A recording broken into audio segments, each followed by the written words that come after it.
저는 국립암센터와 서울대학교 의학연구원에서 신약 개발을 하던 연구원이었습니다. 그리고 20년 이상 의학계에 몸담으며 다양한 연구를 진행하면서 한 가지 깨달은 것이 있습니다. 아무리 획기적인 약을 만들더라도 몸이 건강한 상태를 갖추지 못하는 이상 질병에서 벗어날 수 없다는 것입니다. 건강해지는 방법은 과학이 아닌 자연의 이치에서 찾아야 합니다. 지나치게 복잡한 과학과 의학, 영양학은 우리를 병들게 할 뿐입니다. 현대의학은 여러분의 건강을 끝까지 책임져 주지 않습니다. 사람의 몸은 자연이고 우리는 자연 속에서 살아가고 있습니다. 자연의 이치를 깨닫고 자연이 주는 음식을 먹는 게 무병장수의 비결입니다. 먼저 몸의 세 가지 리듬을 아는 게 중요합니다. 이것만 명심해도 먹는 것과 관련된 많은 문제들이 풀립니다. 새벽 4시부터 낮 12시까지는 배출주기입니다. 우리는 아침에 일어나면 보통 화장실부터 갑니다. 밤새 몸에 쌓인 독소를 배출하기 위해서입니다. 이때는 입안이 텁텁하고 식욕도 떨어지는데 뇌가 잠을 자는 동안 장기들도 잠을 자기 때문입니다. 컨디션이 제대로 돌아오려면 몸속 장기들도 잠에서 깨어나는 시간이 필요합니다. 소화기가 잠에서 깨어나는 시기에 가장 좋은 음식은 바로 과일입니다. 수분과 비타민, 섬유질이 풍부해서 독소 배출에 도움을 주기 때문입니다. 무엇보다도 과일은 소화시키는데 많은 소화 효소가 필요하지 않습니다. 오히려 효소를 더 공급해서 몸의 배설 기능을 끌어올립니다. 소크라테스, 플라톤, 아리스토텔레스 등 유명한 철학자들은 과일을 주식으로 삼았습니다. 이들은 모두 80세 넘게 장수했는데 그 시대에는 쉽지 않은 일이었습니다. 과일의 탁월한 성분은 노화 속도를 느리게 만듭니다. 노화 방지를 위해서는 수분과 항산화 영양 성분이 매우 중요합니다. 우리 몸의 70%를 이루고 있는 수분은 혈액과 각종 체액을 구성하고 전해질 대사를 통해 우리 몸의 건강 상태를 알맞게 조절합니다. 과일은 90%가 수분으로 이루어져 있으며 그 안에 미네랄과 비타민이 풍부하게 들어 있습니다. 특히 과일 속에 들어있는 칼륨은 나트륨을 배출해서 원활한 해독을 돕습니다. 몸은 아직 아침을 먹을 준비가 되어 있지 않은데 의사들이나 텔레비전 건강 프로그램은 왜 꼭 아침밥을 먹으라고 하는 걸까요? 그건 밤새 떨어진 당을 보충하기 위해서입니다. 근육과 뇌의 에너지원인 당이 부족하면 아침 일찍 일어나 공부나 일을 해도 능률이 오르지 않기 때문입니다. 그런데 당은 밥뿐만 아니라 과일을 통해서도 충분히 공급할 수 있습니다. 과당 역시 당의 한 종류이기 때문입니다. 게다가 과당은 천연 비타민을 제공하고 해독까지 도와주므로 훨씬 유익합니다. 아침에 먹는 탄수화물이나 단백질은 오히려 신진대사에 부담을 줍니다. 차라리 배출 주기에는 아무것도 섭취하지 않는 게 낫습니다. 일주일 동안 밥 대신 과일을 먹는 것만으로도 체중이 줄고 3주 정도 지속하면 뱃살과 옆구리 지방이 확 줄어듭니다. 물론 아침마다 느끼는 피로감도 덜 하게 됩니다. 두 번째로 섭취 주기는 낮 12시부터 밤 8시까지입니다. 섭취 주기는 영양 공급을 위해 음식을 섭취하는 시간입니다. 잘 먹고 잘 살면 건강하다는 말이 있습니다. 하지만 여기서 잘 먹는다는 것은 고단백, 고지방 음식을 말하는 게 아닙니다. 과일과 야채, 통곡물과 견과류 등의 자연이 살아있는 음식이 좋은 음식입니다. 마지막으로 동화주기는 밤 8시부터 새벽 4시까지입니다. 동화주기는 낮에 섭취한 영양소가 온몸 구석구석에 흡수되고 몸을 구성하는 호르몬과 조직으로 전환되는 시간대입니다. 소화를 마친 몸은 이제 우리가 자는 동안 다른 중요한 일에 효소를 사용합니다. 수면 시간은 몸속에서 일어난 문제를 해결하는 시간입니다. 온종일 쉬지 않고 일한 장기가 하루를 되돌아보면서 휴식도 취하고 잘못된 것도 바로잡는 시기입니다.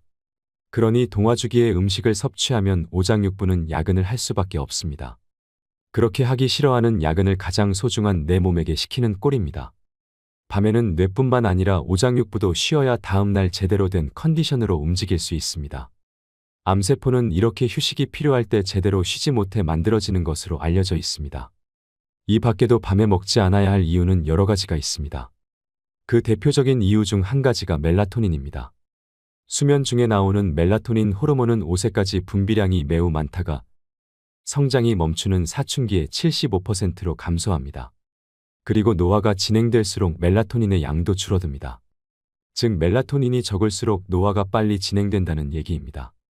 야식은 바로 이 멜라토닌 분비량을 줄이는 것으로 알려져 있습니다.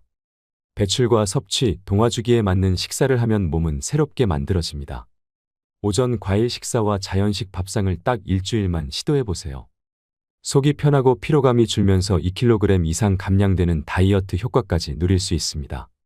독소가 제대로 배출되면 몸에 꼭 필요한 영양이 흡수되어 신진대사가 원활해지기 때문입니다. 이제 아무 때나 아무렇게 먹지 말고 몸의 리듬에 맞게 먹어야 합니다. 저는 오래전부터 완전 소화를 주장해오고 있습니다. 소화불량이 곧 만병의 근원이라고 생각하기 때문입니다. 그렇다면 소화란 무엇일까요? 소화란 동물이 몸 밖에서 섭취한 먹이를 흡수할 수 있는 형태로 분해하는 과정입니다.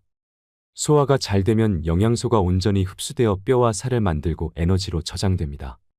문제는 소화되지 않은 음식들이 몸속에 남아있을 때 발생합니다. 소화가 안 되면 음식물이 부패하고 독소를 배출합니다. 이것은 소식하는 사람들이 건강한 이유이기도 합니다. 워낙 조금 먹으니 몸속에 소화시키지 못하고 남은 음식이 없기 때문입니다. 소화력이 좋아지는 가장 좋은 방법은 꼭꼭 씹어 침으로 완전히 소화시키는 습관을 들이는 것입니다. 국이나 물에 밥을 말아먹는 것은 타고 있는 장작에 물을 붓는 것과 같습니다. 탄수화물은 태웠을 때 에너지를 만들어내는 장작입니다. 장작이 잘 타게 하려면 종이나 마른 나뭇가지 같은 불쏘시개가 꼭 필요한데 이 역할을 하는 게 바로 소화효소입니다. 장작이 잘 타면 까만 수치로 변하듯 음식이 완전히 소화되면 영양소가 완전히 흡수된 찌꺼기만 남습니다. 그런데 잘 타고 있는 장작에 물을 붓는다고 생각해보세요. 축축하게 젖은 장작은 까만 그을음을 남기며 처리하기 힘든 쓰레기가 될 겁니다. 밥을 물이나 국에 말아먹는 건 타는 장작에 물을 붓는 격입니다. 한식 위주의 자연식 밥상을 꼭꼭 씹어서 침으로 완전 소화시키면 역류성 식도염이나 위염 같은 증상을 예방할 수 있습니다. 오전에 과일식을 하고 점심과 저녁에 현미 채식을 하면 일주일 만에 좋아지기도 합니다. 힐리언스 섬마을을 운영하는 이시영 박사도 인공 첨가물과 강한 양념이 들어가지 않은 자연식 밥상을 30분 동안 식사하게 합니다. 오랫동안 꼭꼭 씹어먹기는 완전 소화의 첫 번째 단추입니다. 소화가 안 되면 소화제를 먹는 경우가 많습니다. 더부룩할 때마다 먹으려고 아예 가방에 넣어 다니는 사람도 많습니다. 하지만 소화불량은 가볍게 넘길 만한 일이 아닙니다. 비만이나 당뇨, 고지혈증 등 각종 질병이 소화불량에서 시작됩니다. 소화가 덜 된 음식 찌꺼기는 대장까지 약 9m의 장을 지나면서 더욱 부패합니다. 대장은 탄수화물과 단백질 지방의 변질이 동시에 일어날 수 있는 장소입니다. 각종 영양소의 변성으로 유해균이 증가하면서 나이트로소아민이라는 강력한 발암 물질까지 만듭니다. 간은 이런 물질들을 가만히 두지 않고 해독하려고 애를 씁니다. 결국 간은 지치고 피로물질은 누적되어 만성피로의 원인이 됩니다.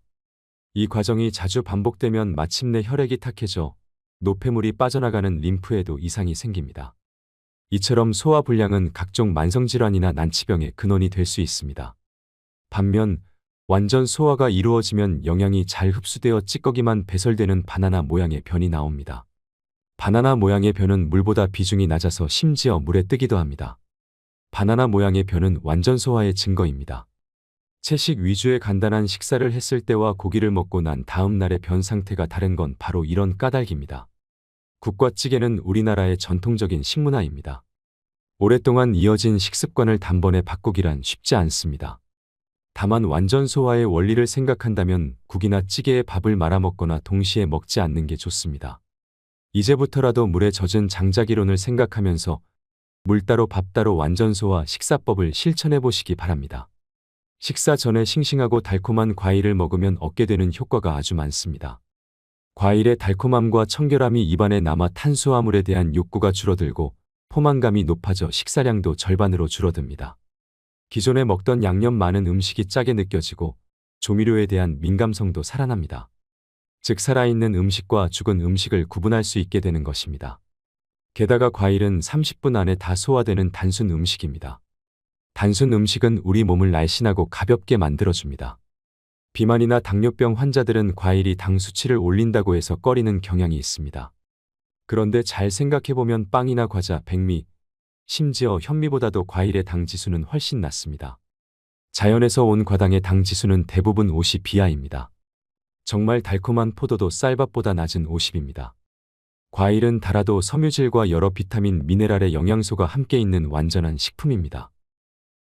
지금까지 류은경의 책 완전 소화의 핵심적인 내용을 발췌하고 각색해서 함께 들어봤습니다. 소화불량이 만병의 근원이라는 저자의 말에 처음에는 조금 의아했지만 저자의 설명을 듣고 난 후에는 정말 그럴 수도 있겠다는 생각이 들었습니다. 제대로 소화가 잘 돼야 몸에서 필요한 영양분이 골고루 전달될 수 있으니 어쩌면 당연한 이야기인지도 모르겠습니다. 몸의 세 가지 리듬을 제대로 아는 것도 중요한 것 같습니다. 오늘은 언급을 하지 않았지만 저자는 제대로 몸을 알아야 제대로 돌볼 수 있다고 말합니다.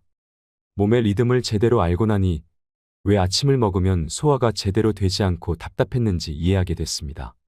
아침을 먹으라고 주변에 많이들 이야기하는데 사실은 그때가 섭취 주기가 아니고 배출 주기였고 대신 과일을 통해서 에너지를 보충하면 하루를 힘있게 시작할 수 있습니다. 그러면 이제 여러분께서도 완전 소화의 지혜를 실생활에 적용해 보시는 건 어떨까요? 이 책이 전하는 메시지는 단순하지만 매우 강력합니다. 우리 몸의 자연적 리듬에 맞춰 음식을 섭취하고 그로부터 필요한 영양소를 완전하게 흡수함으로써 질병을 예방하고 건강을 유지할 수 있다는 것입니다. 한 주 동안 아침을 과일로 시작하고 자연식 위주의 식단을 도입해보는 것은 어떨까요? 몸과 마음의 변화를 직접 경험할 수 있을 겁니다. 마지막까지 시청해주셔서 감사합니다.